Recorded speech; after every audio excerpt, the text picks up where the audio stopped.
Exercise 1.2 अभाज्य गुणनखंड। तो अभाज्य गुणनखंड, अभाज्य संख्या जो हम कहते हैं वैसी संख्या को कहते हैं जो या तो खुद से कटे या 1 से कटे, बाकी और किसी नंबर से ना कटे, तो उसको हम लोग कहते हैं अभाज्य संख्या। तो यहाँ पे 140 का ऐसा गुणनखंड हम लोग निकालें जो अभाज्य संख्याओं का गुणनखंड हो। तो इस तरह का गुणनखंड निकालने के लिए हमें जो करना पड़ता है वो इस तरह से, पहले उसको कुछ संख्याओं से विभाजित किया जाता है। जैसे देखें आप, जैसे 140 है तो ये किससे विभाजित हो रहा है? सबसे पहले हम 2 से इसको ट्राई करेंगे, 2 से विभाजित हो रहा है कि नहीं। तो 2 से विभाजित हुआ कितनी बार में? 70 बार में। 2 सत्ते 14 और बचा 0 तो 0। उसके बाद 2 से फिर 70 को विभाजित किया तो 35 बार में हो गया विभाजित। अब 35 2 से नहीं होगा, न 3 से होगा, न 4 से होगा, न 5 से विभाजित हो रहा है, तो 5 सत्ते 35। अब 7 को हम विभाजित करके देखेंगे, 7 किसी से विभाजित हो रहा है तो हम पाएंगे 7 न 2 से हो रहा है, न 3 से हो रहा है, न 4 से, न 5 से, न 6 से। 7 खुद से विभाजित हो रहा है, तो ये ऑलरेडी अभाज्य संख्या हो गया। तो इस तरह से जो हमें गुणनखंड प्राप्त हुआ वो 2 इंटू 2 इंटू 5 इंटू 7, यही हो गया 140 का अभाज्य गुणनखंड। तो देखिए इसको इस तरह से लिख सकते हैं हम लोग, 2 इंटू 2, 2 इंटू 2 इंटू 5 इंटू ये 7। तो इस तरह से हमें अभाज्य गुणनखंड मिल गया किसका? 140 का। तो हम किसी भी संख्या का अभाज्य गुणनखंड इस तरह से आसानी से निकाल सकते हैं। जैसे अगला क्वेश्चन है इसी में 156, जो दूसरा क्वेश्चन है कि 156 का अभाज्य गुणनखंड निकालें। तो अब ठीक वैसा ही काम करेंगे, 156 लेंगे, सबसे पहले इसको 2 से विभाजित करेंगे तो देखेंगे 2 से ये विभाजित हो जाए। तो इस तरह से ये विभाजित होता है, आप देख रहे हैं। 2 सत्ते 14 बचा 1, 2 अट्ठे 16, 2 से फिर विभाजित किया, 2 तिया 6 बचा 1, 2 नौमा 18 और फिर 13 तिया 39। तो इस तरह से हमने देखा अब 13 किसी से विभाजित नहीं होगा, न 2 से, न 3 से, न 4 से, न 5 से, न 6 से, न 7 से। वो 13 खुद से विभाजित होगा या 1 से विभाजित होगा। तो इस तरह से हम देखते हैं अभाज्य गुणनखंड 156 का हमें मिल गया, 2 इंटू 2 इंटू 3 इंटू 13। तो इसको हम इस तरह से लिखेंगे, 2 इंटू 2 इंटू 3 इंटू 13। देखिए सब अभाज्य है, 2 किसी से विभाजित नहीं हो रहा है, 3 किसी से नहीं, 13 किसी से नहीं, और जब सबको गुना करेंगे तो 156 मिल जाएगा। तो इस तरह से 140 और 156 का अभाज्य गुणनखंड हमें मिल गया। अब अगला क्वेश्चन अगर हम देखना चाहेंगे तो अगला क्वेश्चन भी इसी तरह से बनेगा। अगला क्वेश्चन आप देख लीजिए, अगला क्वेश्चन है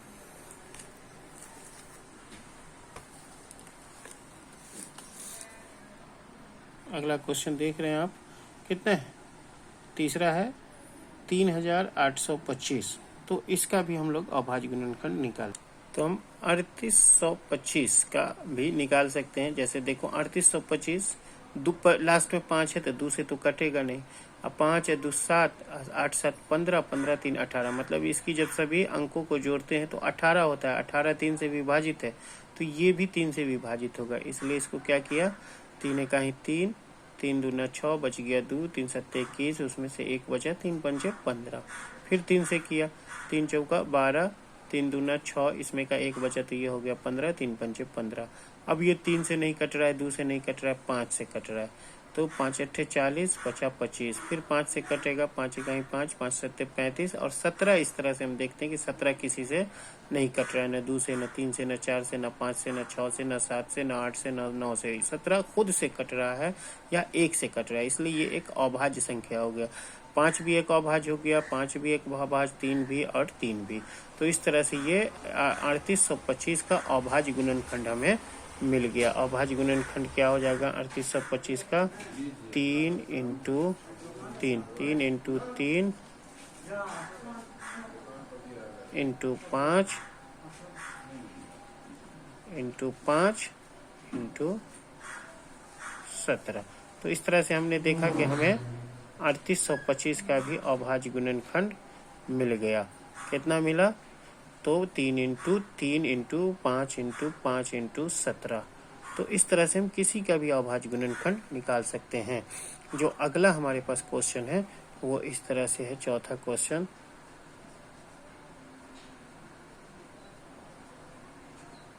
$5,005। तो इसका भी हम अभाज्य गुणनखंड आसानी से निकाल सकते हैं। ठीक उसी तरह से इसको पहले हम भाग देंगे कुछ संख्या से, जैसे ये 5 है लास्ट में तो 5 से देंगे, तो 5 कहीं 5, 5 कहीं 5, है ना। तो इस तरह से हम इसको, तो 5005 का इस तरह से निकलेगा। 5 से हमने पहले डिवाइड किया, 5 1 जा 5, फिर 0 0 है, 5 1 जा 5, फिर 7 से ये कटेगा, 7 कहीं 7 बच जाएगा, 3 3 और 0 मिलके 30 हो जाएगा, 7 चौका 28 बचेगा 2, 7 तिया 21, फिर ये 143, 11 से कटेगा, 11 कहीं 11 बचेगा 3, 11 तिया 33, 13 किसी से नहीं कटेगा। तो इस तरह से इसका अभाज्य गुणनखंड हमें मिल गया 5 इंटू 7 इंटू 11 इंटू 13। तो इंटू 13 देख रहे हैं, 5 5 7 11 13, यही 5 7 11 13 इसका अभाज्य गुणनखंड हो गया। लेकिन इसे हम इस तरह से भी लिख सकते हैं, जैसे यहाँ देखिए, यहाँ हम इसका गुणनखंड इस तरह भी, जैसे 2 2 बार आया है तो 2 2 बार आया मतलब 2 का स्क्वायर, और ये 5 इंटू 7। उसी तरह यहाँ भी 2 2 बार आया तो 2 का स्क्वायर, 3 एक बार तो 3 इंटू 13। यहाँ 3 आया है 2 बार तो 3 का स्क्वायर, 5 आया 2 बार तो 5 का स्क्वायर इंटू 17। तो इस तरह से भी लिख सकते हैं। इसमें कोई रिपीटेड है नहीं, कोई दोबारा हो नहीं रही, तो किसी का स्क्वायर नहीं बनेगा। तो इस तरह से अब हम अगला क्वेश्चन जो है इसी में का वो देखते हैं। अगला क्वेश्चन क्या है? अगला क्वेश्चन जो है वो है 7429। तो देखो 7429 को जब हम डिवाइड देंगे तो ये 2 से 3 से 4 से मतलब 15 16 तक से किसी से ये नहीं कट रहा है, ये 17 से कट रहा है। तो 17 चौका 68 होता है, 68 74 में से 68 गया तो बचा 6, और 6 पे 2 डाला तो 62, तो 62 को फिर 17 से काटा तो 17 तिया 51 बचा 11, और 17 सत्ते 119। उसी तरह 437 19 बार में कटेगा, 19 से कटेगा, 19 से विभाजित हो रहा है 23 बार में। तो ये इस तरह से हमको 17 19 और 23 इसका अभाज्य गुणनखंड हमें मिल गया। तो इस तरह से हम लिख सकते हैं 7429 का अभाज्य गुणनखंड 17 19 और 23। देख रहे ये किसी से नहीं कटेगा, ये न 17 किसी से कटेगा, न 19 किसी से कटेगा, और न ही 23 किसी से कटेगा। तो इस तरह से हमें अभाज्य गुणनखंड मिल गया, और पहला प्रश्न जो है मेरा वो समाप्त हुआ 1.1 का। आपसे अनुरोध है कि आप इसे लाइक करें और सब्सक्राइब करें। धन्यवाद।